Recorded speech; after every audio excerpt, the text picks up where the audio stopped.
Okay, Chanel, your writing part and your writing and presenting, we're going to write a narrative essay. It's activity 65 in your book, your study guide.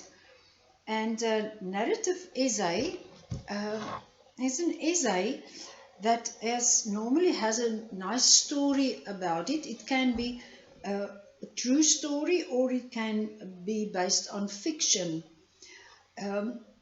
It has normally a single motive and a central point. So there must be one thing happening and you write round about that something that happens or happened.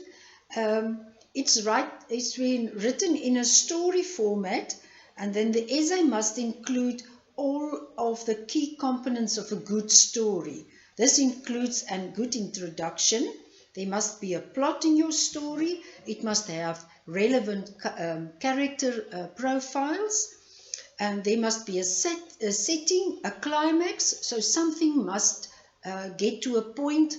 There must be a fight, or a fight must be solved, or something like that. And then at last a conclusion. Then this narrative essay must have a focus point, a focal point. So in your study guide, you will find some important things about a narrative essay, and it's very important that you read through that before you start. It can be, I'm going to read through it with you now, so you can follow in your book. It can be fiction, or it can be based on a real life event.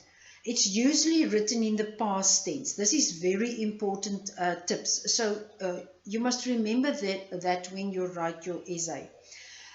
Use captivating opening sentence to hook your readers.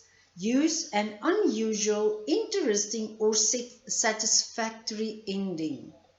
Bring in some sounds, sights, tastes, or smells. So you must say, for a squeaking sound came through the hall, or from the hall, or from the bedroom, or shrinking sound. So you must use some sounds that you almost can hear when you read through it. And use descriptions of people and places. So you can say, tell about the man with a white beard who wore baggy clothes. Use a lot of adjectives in your sentences. Some important things to write about. You must remember it must be written in paragraphs. Every paragraph must have its own topic.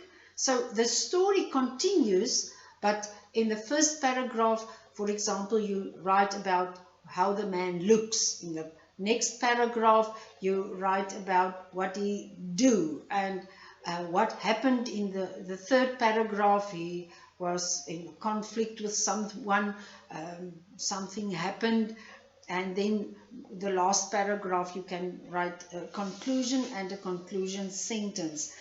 They have all the things that you have to remember about paragraphs at the bottom of that page, at section 3.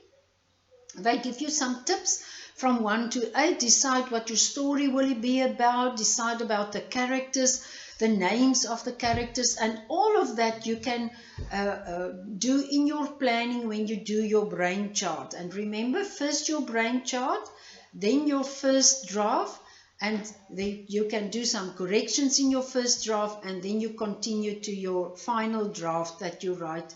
All of these things must be in your creative writing book. Draft your essay. There's some writing tips. Use those writing tips. Don't just go down and sit and try to write a story. There's some good important things that you have to remember when writing, and to help you to write a very good essay. So that will be the writing part. And you must remember, do not skip these activities, because you will have to come back one or other time to the center, and then I want to see all the stuff that you have done. Do every day, do your work as good as you can. You can do all this English through the rest of this week. I will only have some new videos in next week for you. So all this English can be completed through the rest of this week. Plan your days, plan your time that you're working on your different subjects, and please stay true to yourself and true to your work. Good luck, Chanel. Speak to you soon.